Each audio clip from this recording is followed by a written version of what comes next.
We want our constitutional officers to have to come here to campaign in order to win. We want this to be a county that has a huge voice. We know big things are happening in Hardin County.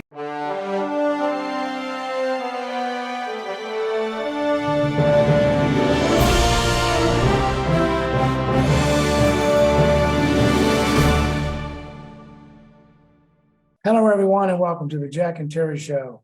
Our special guest today is Brian D. Smith. He's the newly elected Hardin County Clerk, and he's doing a great job over there. We brought him on today to talk about the expansion of the voting locations for the May 2023 primary. Brian, it's good to see you. Well, Jack, Terry, it's great to be with you. I appreciate you all helping me get the message out, helping get the word out about the importance of participating in our May primary. Absolutely, it's our pleasure. Jack, of course, I'm with Jack, my co-host. He is the granddaddy of all small businesses in Radcliff. Jack, it's good to see you. Good to see you, Terry. Good to see you, Brian. Now, we've been watching Brian ever since he took office. A lot of new things going on. It's very impressive the amount of work that Brian is doing to expand voting locations and other things. Well, not only has he expanded our voting locations, but he seems eager to want to get the word out on where they are, what they are. He's gone before the Radcliff City Council and explained where the new voting location is, and he's just providing good information. Thank you all. I feel incredibly passionate about this. It is not only my job to execute a fair election, but also to be a champion for elections, be a champion for voter participation. I repeat, it's often been said that somebody sacrificed for your right to vote. Use it. Yeah, that makes Absolutely. sense. And communicating with the public continuously about that obligation or that honor to be able to even vote. And you're doing a great job with that. Brian, we talked about this earlier. There's a primary in May. Both parties have a primary. A lot of folks are thinking that there's only a Republican primary because you have all the number of candidates. Why don't you just address that point? Absolutely. Straight up, both the Republican and Democrats will be eligible to vote in the primary. You have to be registered in your party. You can't make that change after December 31st for a May primary the following year. So some people have stopped by our office, wanted to change party affiliations. Unfortunately, you cannot do that at this point. We ask people to hold off on those changes until after the May primary. So whatever party affiliation you are registered on December 31st, that's what primary you'll participate in. On the Republican side, it certainly is getting a lot of attention. There are 12 candidates vying for governor alone. We'll also have candidates for Commissioner of Agriculture, Attorney General, Treasurer, and Auditor on the race. There is only one Republican running for Attorney General, so his name will not be on the primary ballot because he has no primary opposition. On the Democrat side, there are 3 candidates vying for governor and 2 vying for ag commissioner. Those positions are important, so I encourage Democrats and Republicans to show up. Some people who are new to our community or new to Kentucky may not understand a closed primary. Some states have an open primary where you declare your party affiliation on the day of the election. Kentucky has never been that way. Primaries evolved out of party actions. So they used to be the county party boss would hold the primary, or the county party would host it. Government took over that function decades ago so that we can make sure that the elections, even in primaries, are fair. But that's why they're closed by Kentucky tradition. I'm glad you emphasized that fact that there are primaries for both parties, because every voter needs to at least show up on that day. We need a maximum voting turnout for that day. And that's something Absolutely. You're always promoting. Hardin County, you all have heard me say this 1,000 times. Hardin County is the 4th largest county by area, 6th by population. We want our constitutional officers to have to come here to campaign in order to win. We want this to be a county that has a huge voice. We know big things are happening in Hardin County. Everybody across the state I can't go anywhere outside of Hardin County and people are asking, what's going on in Glendale? What's going on at Fort Knox? What's going on? We are a big county, but if we're not participating in high numbers, they're not going to pay as much attention to us. Yeah, that's a very good point too. And we've seen a number of candidates come through here. But you're right, if we're not participating, there wouldn't be any point in showing up here. Right. So that's another good point. Summarize for us, Brian, the procedures, and I know it's going to be, not the procedures are not different, but the locations are obviously different from one end of the Sure. county to the other. You just The- expanded into Radcliff. Maybe you can hit that one.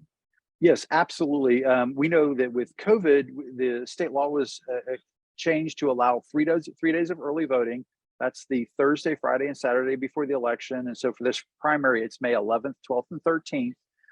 In the past, that's only been available in the county clerk's office. We will still have voting there in the county clerk's office on those days, but we've doubled our capacity by adding Colvin Community Center as a location in Radcliff to serve everybody who lives and works, or maybe they're just passing through Radcliff, shopping on one of those days, and they want to swing by Colvin and vote.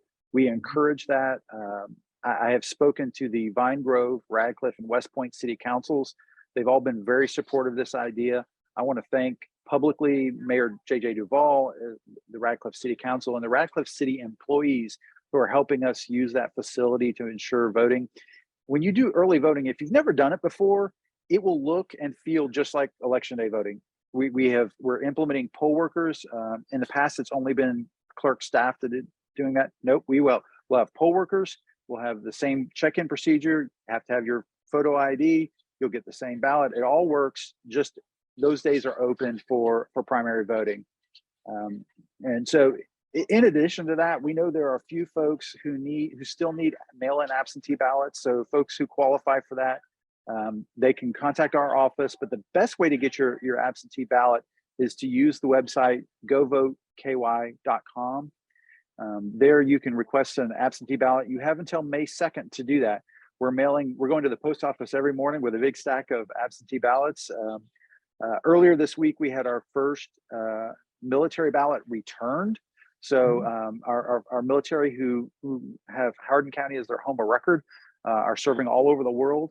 We have sent out a few of those, and we've already got one back. And it was kind of exciting to see the string of stamps across the ballot.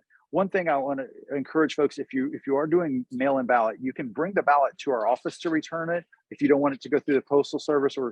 But if you're putting it in the postal service, it's $1.50 to mail it back to us. So make sure you have enough postage. We don't want something to go haywire in getting that ballot back to us.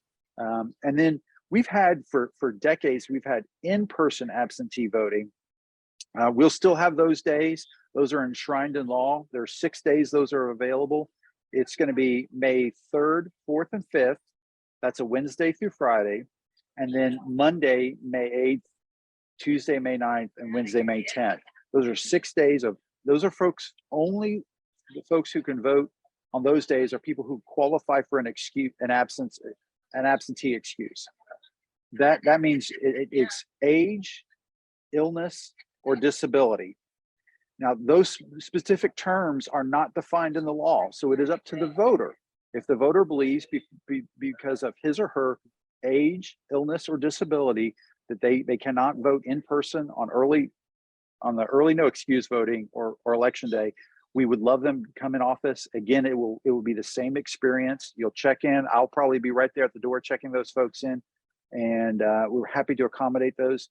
I always want to mention that if you're a pregnant woman and you're in your 3rd trimester, absentee ballot is probably a really good option for you, because even if your due date is after the May primary, babies are going to come when babies are going to come. I'm a father of 4 kids, and not one of my kids were born on the expected due date. So we want all the expectant mothers to be able to come in and vote absentee. Also, if maybe you have surgery scheduled, which would leave you homebound, that qualifies as well. So in-person absentee voting is an interesting term. It is. Even in a county as large as ours, it's not widely used. We'll probably on those days get between 15 to 20 people, but we will be set up. We'll count those ballots. They're treated just like they'll be reported with all the other absentee ballots. So when Hardin County reports its absentee ballots, it'll be all the ones that are mailed in and all the ones in person together. Got it. Now the voting over there at Colvin Community Center on the dates that you mentioned, 11, 12, and 13. It is 8 a.m. to 4:30. 8 to And 4:30. 8 to 4:30, and it's going to be the same at the clerk's office. So 8 a.m. to 4:30, which has been a great option for some of our poll workers who couldn't work a 12, 13, 14-hour day. So some of our poll workers for whom that was too much of a burden, they're going to be working those days, and we're excited about it. And we will have the same team working all 3 days. So there'll be Great. some consistency. They should be really good. We'll have some staff on site. I'll be spending some time there at Radcliff during those days to help with the voting. And we're excited. One of the things I said when I spoke to Radcliff City Council is the community in Northern Hardin County has rightly been begging for more county services. Absolutely right to be doing so. We're now offering them.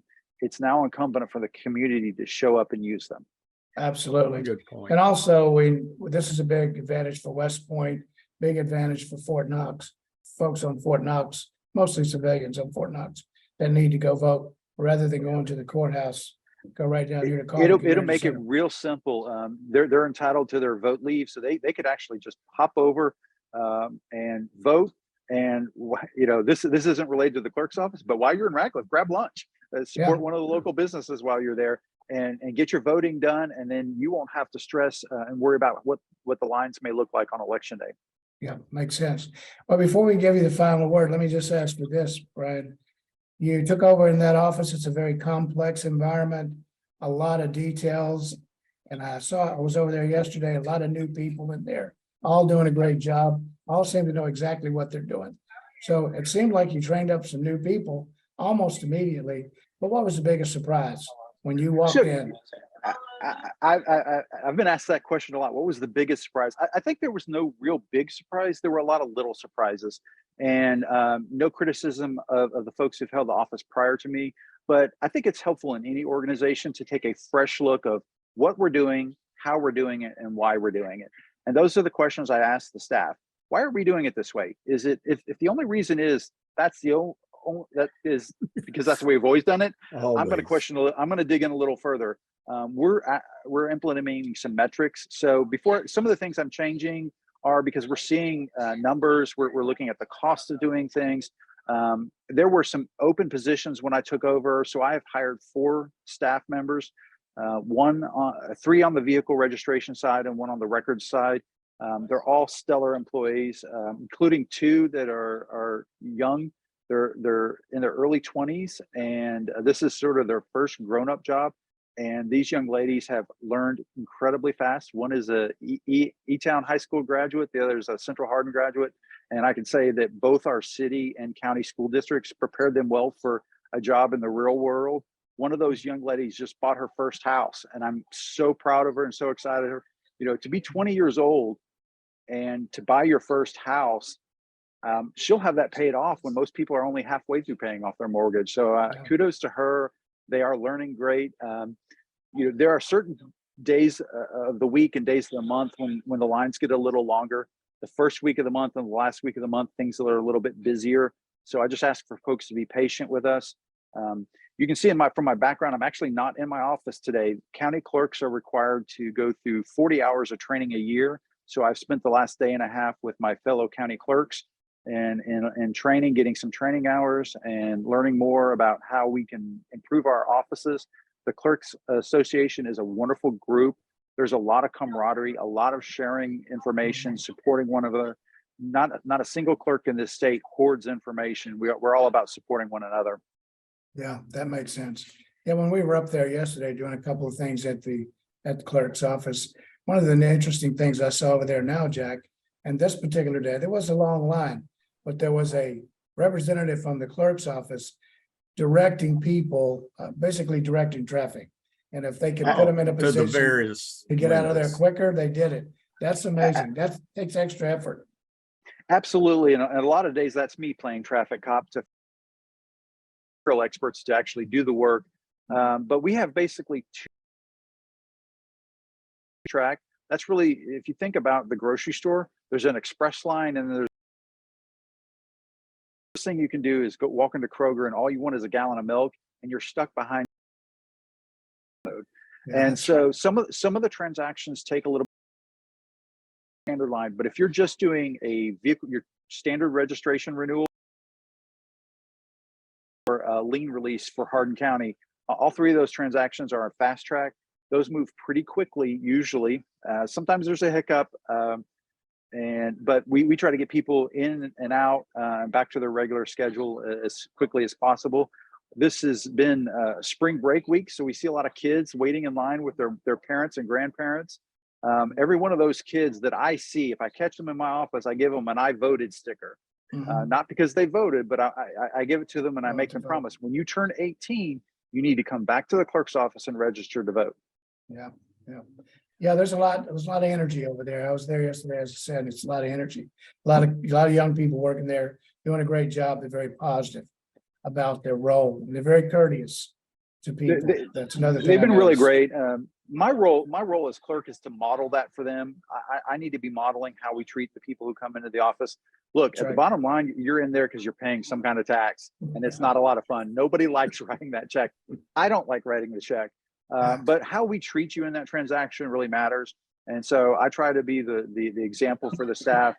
I love nothing better than when somebody pulls me aside and said, "Hey, I just got out of line," and they were really helpful and they were really friendly and they were really nice. And that's what we try to do. Yeah, that's called leadership. You're doing a great job of it. Brian, Thank you, we'll give you the last word here. What do you want folks to know? As your Please last word vote. to the folks? Please vote. Please vote. That's what we're focused in on. Most of my attention between now and till the certification of the election on May 16th is going to be very, very focused in on getting everybody turning out to vote. One of the things we're changing a few procedures behind the scenes. Hardin County in the last few elections has been very, very slow to report its results. We expect, barring any unforeseen circumstance, we'll be among the first counties to fully count and report our votes. That's my goal. That's the standard I've set for the team, and we can do it. What kind of turnout are you expecting, Brian? That's a tough question. Some of the clerks are talking around 12%. Wow. We could be even lower. Again, I think all the attention's been on the Republican gubernatorial race, and certainly it's an interesting race. And but I've been trying to encourage everybody to vote. Traditionally, Hardin County has been below state average in voter participation. It is my long-term goal. We won't turn it around right away, but it's my long-term goal to get us above average and then to become a top performing county. Got it. Yep, makes sense. Folks, that was Brian D. Smith. He is the newly elected Hardin County Clerk, and he's doing a great job over there. He was on today talking about the expansion of voting opportunities, voting locations, especially in Radcliff. Brian, thanks again for coming on. Thank you, gentlemen. Appreciate it. Jack, it was good seeing you, and we'll see you again in a couple of days. Good to see you, Terry, and good to see you, Brian.